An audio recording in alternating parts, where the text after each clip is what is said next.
Much of Secretariat's dominance is credited to his physique, that thoroughbred structure built to perfection. His stride was measured at 25 feet that he could cover in a single bound. Only man of war, the great man of war of the 20s, had a longer measured stride at 28 feet. Think about that. A single bound at full speed would cover 25 feet. To give you some perspective, the average giraffe is only 15 to 20 feet tall, and their longest strides are only 15 feet. In the Belmont, where Secretariat was fully stretched out in that mile and a half, his stride was more like 27 feet. And we have stride markers here at the Meadow that you can walk and just get an idea of what an incredible distance that is. But the true power within Secretariat was just that, within him. And then they found out, after he died in 1989, that the horse they call the Tremendous Machine had a tremendous engine, and that was his heart. The average thoroughbred heart, it weighs 8 to 10 pounds. Secretariat's perfectly normal heart weighed 22 pounds. Nobody has ever measured one as large as that. And not only did his physique urge him to victory, those who worked with him said Secretariat had a fierce will to win. His exercise rider, Charlie Davis, told us that Secretariat had lost a couple of races. He had been sick when he lost a couple of races. He hated to lose. And when he found out he wasn't going in the winner's circle, he went back into his stall and turned away from everybody and sulked. And then Charlie said the next race, and it happened a couple of times, that Secretariat ran, he would set a new track record. Secretariat has opened a 22-length lead. He is going to be the Triple Crown winner. Secretariat would stud, basically relax and reproduce, for 16 years in Kentucky, before he died in October of 1989. An amazing, unbelievable performance by this miracle horse. Not only do his records seem to be written in stone, but his bloodlines are continuing on 47 years after his Triple Crown. They are dominating racing today. If you just look at the Derby last year, you have 20 horses running in the Derby. 17 of them were descendants of Secretariat. And they're not just filling out the field. Many of these descendants are winning. The last two Triple Crown victors, American Pharoah and Justify, come from Secretariat's line. In 1973, Secretariat graced the covers of Time magazine, Newsweek, even Sports Illustrated. ESPN voted on the top 50 athletes of the 20th century, coming in at number 35, the only athlete on the list with 4 legs. Secretariat left his birthplace of Meadow Stables in Caroline County in 1972 and never returned.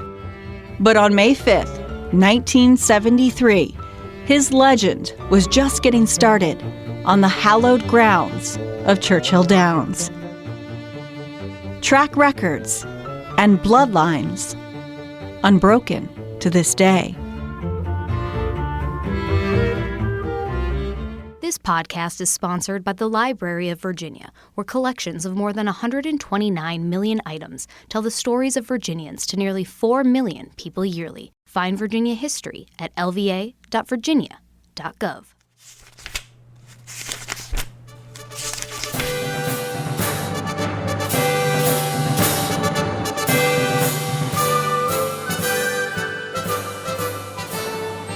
The state of Virginia is the mother of presidents.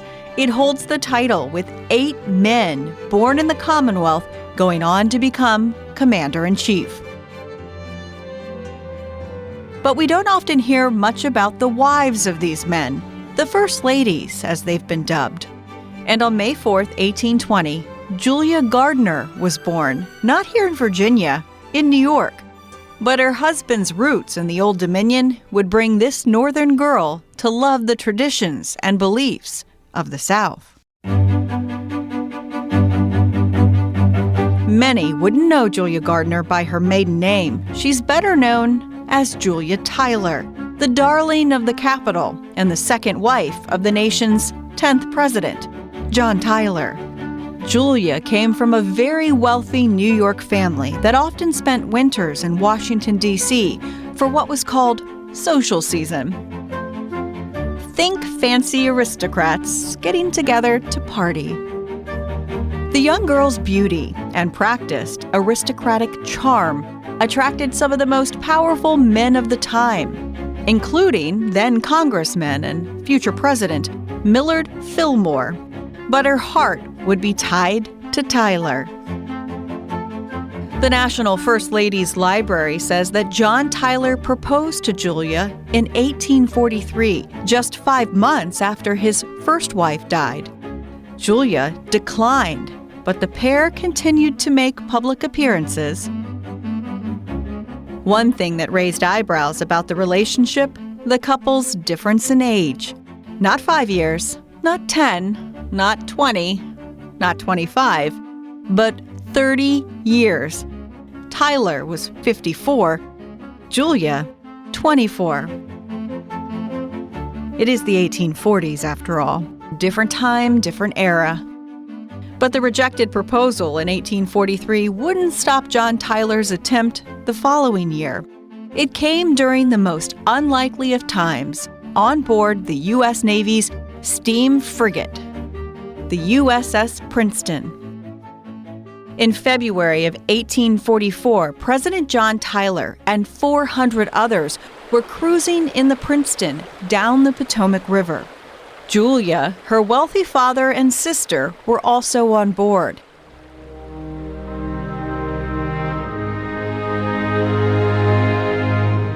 The Princeton was a new warship that carried the 2 largest guns in the Navy arsenal. The enormous weapons were called the Oregon and the Peacemaker, the latter weighing some 27,000 pounds. 12-inch cannons that could fire a 225-pound cannonball 5 miles, using the force of 50 pounds of gunpowder to send the iron to the sky. The ship's captain wanted to demonstrate the Navy's power, but the Peacemaker's co-designer argued, saying it hadn't been sufficiently tested. Nonetheless, the cannons were fired twice. Each eardrum-straining blast met with applause from onlookers.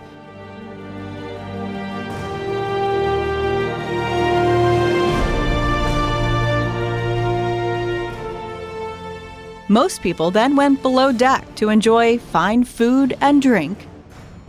But the Secretary of War wanted those cannons to be fired a 3rd time, near Mount Vernon, to honor George Washington. The captain gave the order to fire, setting off the worst peacetime disaster of its time.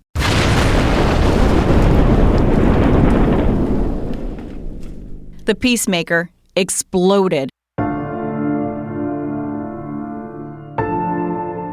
creating a gruesome spectacle. Heads, limbs, and unidentifiable pieces of humans were blown across the ship, creating a bloody mess in the blink of an eye. Several people were killed instantly, including Tyler's Secretary of State, Secretary of the Navy, and Julia's father. The president himself was halfway up the ladder to the main deck when the blast rattled the ship, but he was unharmed. When Julia learned her father was one of the casualties, she fainted from shock and grief. The once comfortable cruise, now a twisted tragedy.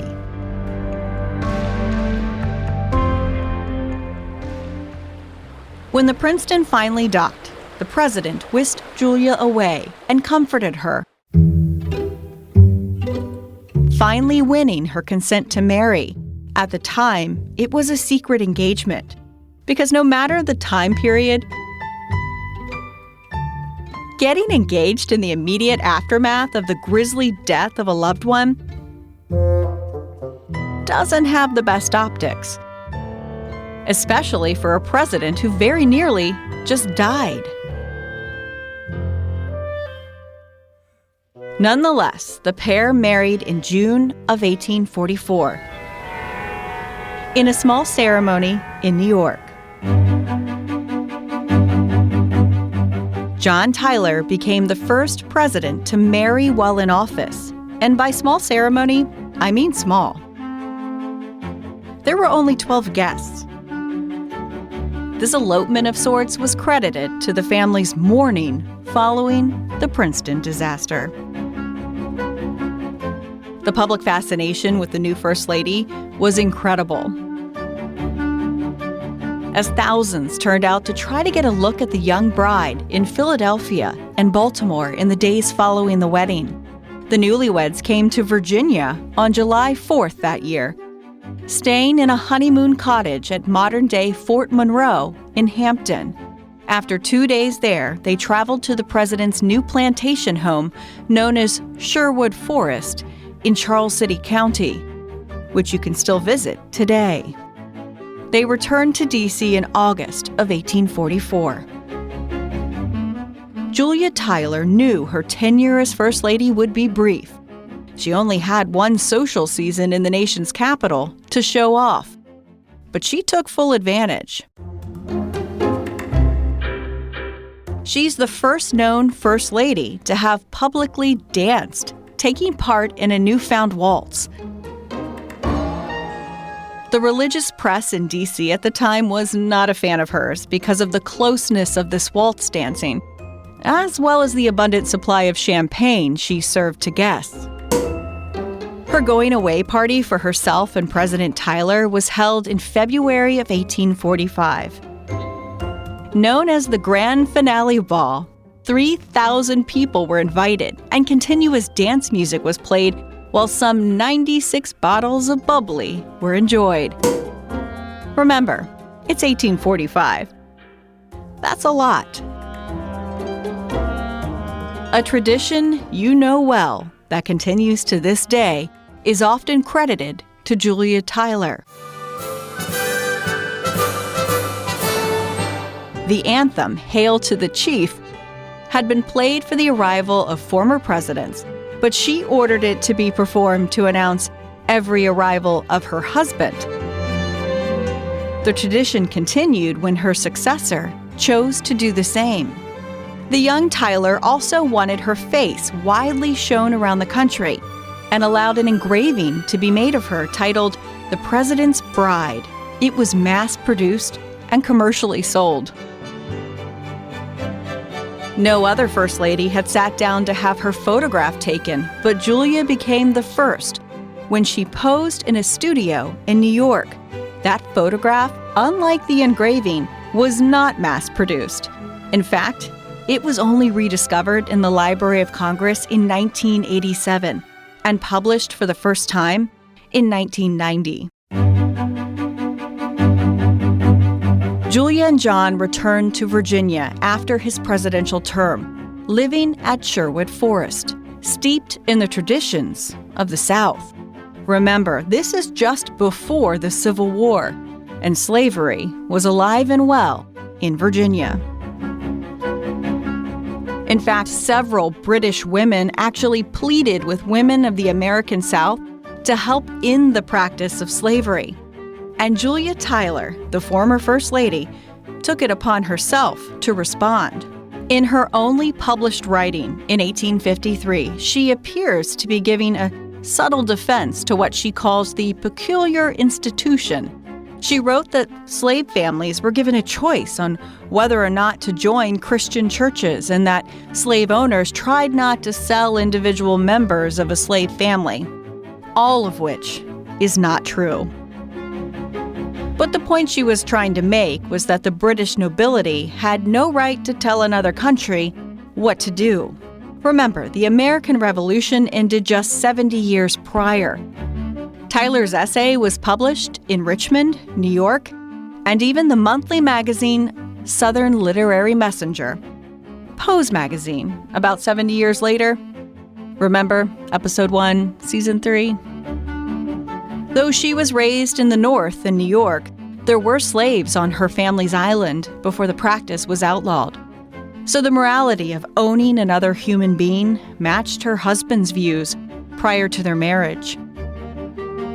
John Tyler advocated for secession and was a member of the Confederacy's Provisional Congress, but he died from a stroke in Richmond's Exchange Hotel in 1862, just days after the Congress first convened. His coffin was not covered with the American flag, but the flag representing the South. Confederate President Jefferson Davis mourned his death. Julia Tyler spent some of the war years in New York and Washington, D.C., but the fall of the Confederacy left her with a fraction of what she had financially before the country was split in two. She could no longer afford her aristocratic ways in D.C. and was forced to return to Sherwood Forest in 1876, which was nearly sold before her arrival. When Congress voted to give Mary Lincoln a $3,000 pension in 1870, Tyler used that as a precedent to try to get financial help of her own. But it wasn't going to be easy convincing lawmakers to give federal money to a former Confederate.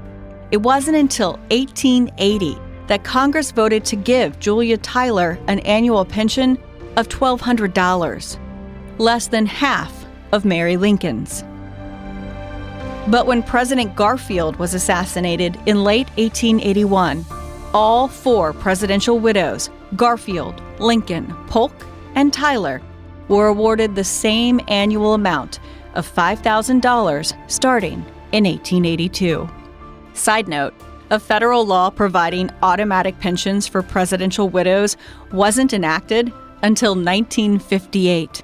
In 1882, Julia Tyler left Sherwood Forest, leasing a home in Richmond's Churchill neighborhood before finding a home along Grace and 8th Streets, right across the street from her Catholic church, St. Peter's Cathedral.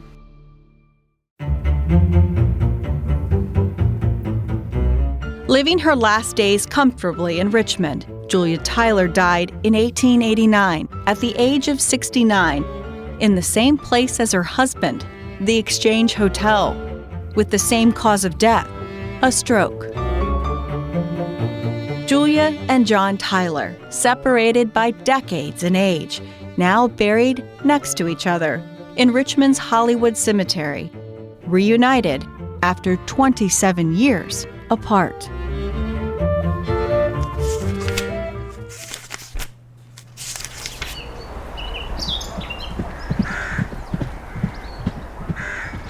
He rode in front of his own lines to familiarize himself with the ground and the people on the ground, and it turned into his last ride. So the Confederates did what they should. They opened fire on the woods to clear their front. They fired 2 volleys, something in the area of 900 bullets.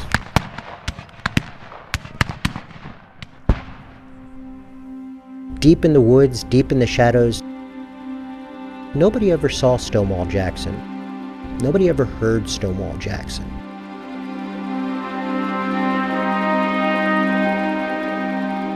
The 18th North Carolina Infantry fired into the woods. They never dreamed Stonewall Jackson was out there. It was May 2nd, 1863. His first words were, "That's wildfire. It's wildfire, sir."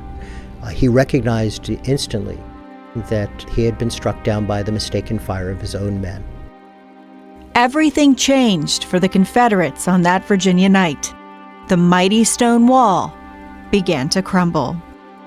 Jackson was struck twice in his left arm, one bullet penetrating very high, about 3 inches below the shoulder, and it caught the bone in the arm square and just shattered it. A second bullet hit his left arm below the elbow, and it passed diagonally through his forearm, coming out at his wrist. And then a third bullet probably deflected off a tree first and lost some of its velocity. It hit him in the palm of his right hand, and while it goes through the thinnest part of the anatomy, it was the only bullet that stayed inside Jackson's body. This is the story of the death of Stonewall Jackson, a Confederate general well known as Robert E. Lee's second in command. We continued our conversation with Frank O'Reilly, lead historian at the Fredericksburg Spotsylvania National Military Park. He really knows how to tell a story. It makes our job that much easier. We hope you enjoy. After Jackson was wounded by friendly fire, soldiers rushed towards him with a stretcher to get him to a field hospital as fast as possible. In their haste, they moved under Union artillery fire, and one of the stretcher bearers was wounded, and they dropped Jackson's stretcher. Jackson wound up landing on his left arm, his wounded arm, and it further fractured the bone in his upper arm right down to the elbow. Jackson's arm may have been able to have been patched prior to that, but now the arm was destroyed. Worse, it had cut the arteries, and Jackson was losing a profound amount of blood. But once Jackson reached Confederate lines, a doctor whose name Richmonders may recognize came to his side. Dr. Hunter Holmes McGuire, the medical director of Jackson's Corps, and one of the great iconic doctors of the 19th century, is certainly one of the great pioneers of medicine. The VA hospital in Richmond bears McGuire's name today. He said Jackson came within minutes of bleeding to death. They quickly hurried him off to a field hospital and had him there within an hour, which is excellent because we know the first hour is vital to survival today. We even call it the golden hour. Things looked grim, and doctors seemed content to let Jackson just sit there wounded for hours. And that seems mystifying, except Hunter McGuire explains that Jackson had lost so much blood up to that point that they were struggling to even find his pulse. So that leads us to speculate that Jackson lost over half his blood, and his blood pressure had dropped that appreciably. To give him an anesthetic at that point may have driven him right into shock.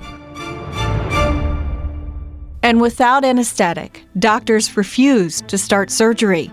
But Jackson started to react, even answering simple questions.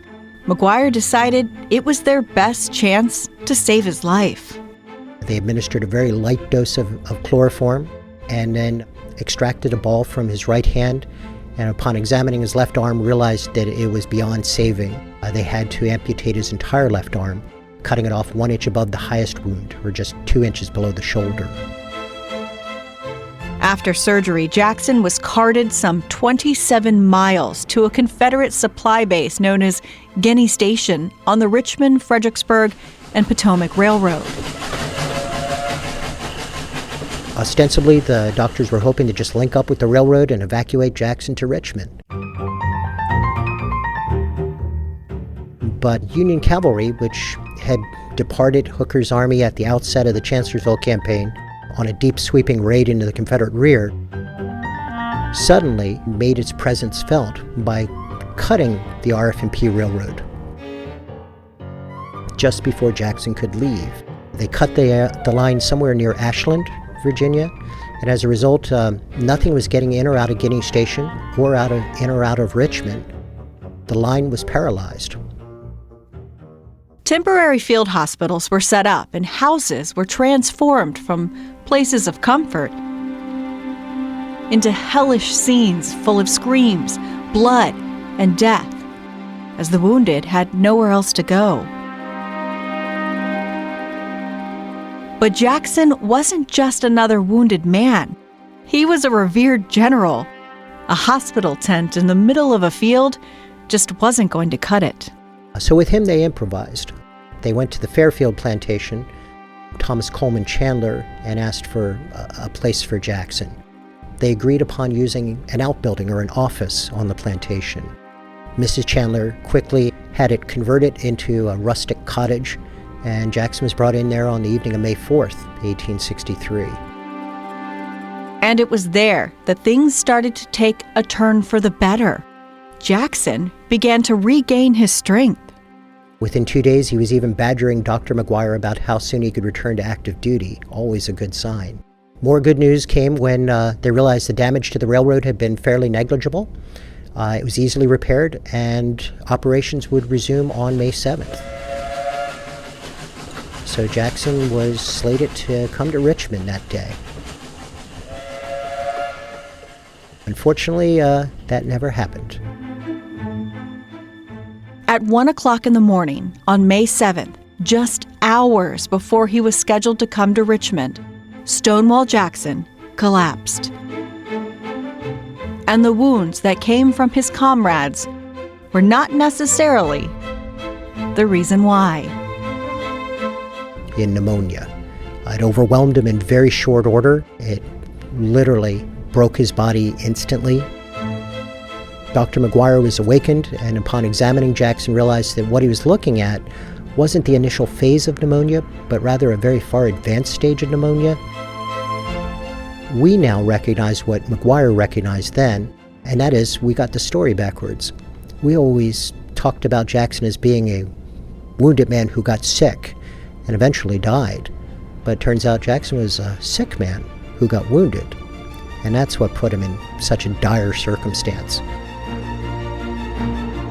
Turns out before he was even hit by friendly fire, reports from the field show he was incredibly ill. Men were dropping from heat stroke on his flank march, and yet he was bundled in every bit of clothing he owned, 5 layers of clothing, including a heavy lacquered canvas raincoat on a day when there's bright sunshine and a full moon. There's no reason to wear a raincoat unless you're trying to stay warm. People had noted that Jackson was suffering from a bad cold or a bad flu, a high fever. One soldier wrote that the general was so ill he was unfit for command and could barely sit his horse and had no business being on the battlefield. But after he was shot, his body focused on the shock and trauma of gunshot wounds and an amputated arm. Jackson's body literally shut down. Doctors like Hunter McGuire are looking at a wounded man, not a sick man, and that's who they treated. As Jackson recovered and regained his strength, he was strong enough to travel to Richmond. He was strong enough to badger Hunter McGuire about restoring command. It also meant that he was strong enough to let the trauma subside. Jackson could show you the true nature of his health again. But it had already, behind the scenes, run its gamut. So we weren't looking at the initial phase of pneumonia. Hunter McGuire was looking at the final phase of pneumonia. There's no cure for pneumonia in 1863. The doctor refused to accept that. He brought in doctors left and right, even sending for civilian specialists on pneumonia from Richmond to join him. Within the next 24 hours, he had a team of 5 doctors working with Jackson. At one point, the general even commented, saying, "So many doctors, you must think my case is serious." It was. More important than any doctor was one more person who came to Guinea Station at that time, and that was Mrs. Jackson. Mariana Jackson was in Richmond when she got the news that her husband was shot. She immediately wanted to be by his side, but she couldn't leave because of all the railroad problems. Finally, after train service was restored on May 7th, she made for Guinea Station. Arriving just hours after Jackson had collapsed, she's really a marvelous indicator of how quickly the disease took hold. She found him so debilitated that at first he failed to even recognize her when she came in. Walking into a crisis like that, Mrs. Jackson opted to stay in the room with him and help minister to him for the next 3 days. It was a fairly harrowing experience, and Jackson's decline was not a steady downfall. He would rally and lose ground, rally and lose more ground. He would be very lucid, easy to communicate with. And then he would slip into delirium or almost into a coma just to go through the cycle again and again. This vicious cycle was captured in the writings of a staff officer named James Power Smith. He sat down on May 9th and wrote to his sister that the general has been sinking during the morning, But before he could finish the sentence, he changed his mind. But he's doing better now, the doctors think. Jackson could change so abruptly he could make a person change his mind, literally in the middle of a written sentence. Smith didn't know it, but Jackson only had 27 hours to live. That last day was May 10th, 1863. A very quiet Sunday in the camp surrounding Guinea Station. The doctors went in early and examined Jackson and realized that he was showing the worst symptom yet, exhaustion. He didn't have the energy to survive, and his body was already shutting down. When they realized this, they escorted Mrs. Jackson outside to inform her, but didn't dare tell Jackson. Nobody wanted to provoke the general in his final hours. Mrs. Jackson saw things a lot differently. She wanted the general to have time to prepare himself. And when the doctors refused to tell him, she did. Mariana Jackson did it in a remarkable fashion. She actually knelt beside her husband's bed and broke the news by posing it as a question, asking if it was the will of your heavenly Father to be with him this day, would you acquiesce? She had to repeat the question several times before Jackson was roused enough to answer, I'd prefer it. Shortly afterwards, Jackson asked Dr. McGuire directly if what his wife said was true. The doctor said yes. He was surprised at Jackson's response. They had anticipated him being upset, angry. He relaxed. In fact, he smiled at everyone, and all he said was simply, good. That's good. It's all right. In that instant, Jackson not only understood what was happening to him, but accepted what was happening to him. And we can make a case embraced what was happening to him. O'Reilly says that acceptance seemed to have a lot to do with Jackson's faith. Jackson was a deacon in the Presbyterian faith with a very strong, high Calvinistic ideal of predestinationalism. Everything has its course plotted for it for a greater purpose. And this was his purpose. It was never one for challenging it, but to accept it. Jackson confessed to one of his staff officers, a man named Sandy Pendleton, that May 10th was a Sunday, and that it had been his desire through life that when he died, he wished to die on the Sabbath, what he considered the most beautiful and holy day of the week. For him, May 10th isn't a punishment. It's a reward. It's a vindication of his faith. He had asked for a Sunday, and this was his. With that in mind, Jackson tried to keep his mind sharp, as close to the end as possible, just to witness this event. But that was a battle that even Stonewall Jackson couldn't win. It was the early afternoon of May 10th, and Jackson was close to death. The fever had taken hold of him. Painkillers had coursed through his body. Delirium cut his reality into very, very short spout until about an hour, maybe an hour and a half before the end, when Jackson slipped entirely into delirium and didn't return. He started to ramble quite a bit, talking very freely, sometimes barely audible as a whisper, other times just booming at the top of his lungs. According to the staff officers and the doctors and Mrs. Jackson, he was reliving the last 2 years of his life. And they could pick out distinct moments based off of what he was saying. It would be simple moments in time like dinner conversations, even prayers with staff officers, and quiet moments that he had with his wife were revealed to everyone in the room. All the scenes came back to one point, and that was the battle at Chancellorsville. At those moments, Jackson would become extremely animated. He'd start shouting commands, calling on various officers like General A.P. Hill to press forward Hill, cut them off from the U.S. forward, pass the infantry to the fore, calling on various staff officers, some of them right there beside his bed, like Sandy Pendleton. He called on him repeatedly, had Pendleton see to it, had Pendleton take care of that. At one point he became upset. Where is Pendleton? Calm down. Pendleton, I want you to see if there's any high ground between us and the river. As he worked his way through a litany of staff officers, Jackson became very worked up, very impatient, very pert. He started thrusting himself upward out of the bed in an upward fetal position, straining every fiber of his being. It was unnerving to see. And Dr. Hunter McGuire did something unexpected. He admitted that while Jackson was his patient and he was the medical director of the Corps, Jackson was also his friend, and McGuire was only 27 years old. Jackson was more than a friend. He was a mentor, and he couldn't bear to see this, and he left the room. He left Jackson to the other doctors. The once mighty general continued to thrash around, a sight you can only imagine to be horrifying for those around him. As he shouted out, "Tell Major Hawks," he abruptly stopped. And at that moment, just completely transformed, he relaxed. He sank into his bed, was quiet for a moment, and then startled everyone by smiling. It was a particularly striking smile. One of the staff officers said that it was a smile of ineffable sweetness. Thomas Stonewall Jackson's time had come. And in a very light voice, Jackson whispered, "Let us cross over the river and rest under the shade of the trees."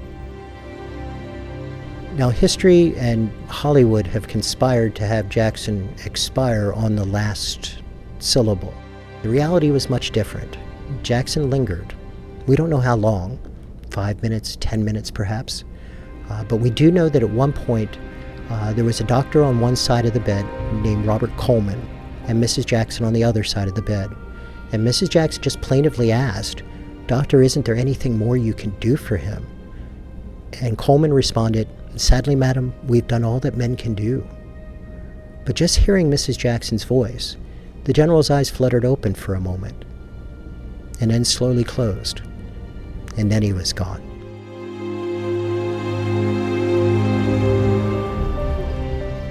Stonewall Jackson had died at Guinea Station on the afternoon of May 10th, 1863 at 3:15. He had survived his wounds only by 8 days.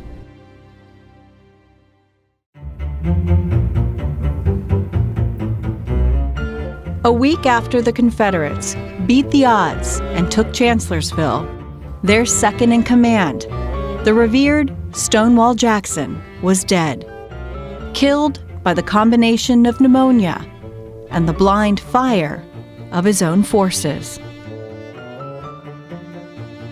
This podcast is recorded by WWBT NBC 12 in Richmond, Virginia. Thank you, Digital Director Kate Albright, for always being my personal ray of sunshine. Who am I kidding? She's more like Edgar Allan Poe, who we told you about in episode 1. And to executive producer Colton Weekly, who is so thankful I gave him a break from producing the 4 and 5 o'clock news for nearly a week in April to get episodes 3, 4, and 5 done. We crammed. And thanks to our guest this week, Secretariat Tourism Manager Leanne Layden with the Meadow Event Park, photojournalist Dan Hefner, who helped us get that interview, and Frank O'Reilly, lead historian at the Fredericksburg-Spotsylvania National Military Park. Next week on episode 4. Lincoln says, "Go. Send it all. Everything we got. The strongest, the craziest, the weirdest." Believe me, there's some weird. Send them all. I want them all going up there. I want them to take Richmond right now. The Union went all in, up the James, but a strategy dating back thousands of years helps protect the jewel of the Confederacy. That's a crazy story. Plus, a Virginian literally stuck in the middle of some U.S. and Soviet spy games. And we can at least on one occasion put her in the Confederate White House doing a little bit of spy work. We pieced together the newly uncovered, winding tale of a slave in Richmond who put her life on the line to help the Union cause. There are so many connections that we can make between the past and present, and the past really influences how we think and act today. That's next week on episode 4. If you like this podcast, please support local journalism. You can find stories like these from a little more recent history at NBC12.com. And if you don't mind, and you use Apple Podcasts, rate and review us. It really does help others find us. If you have any questions or ideas, email us at howwegothere@NBC12.com. We'll be back in your life next Monday.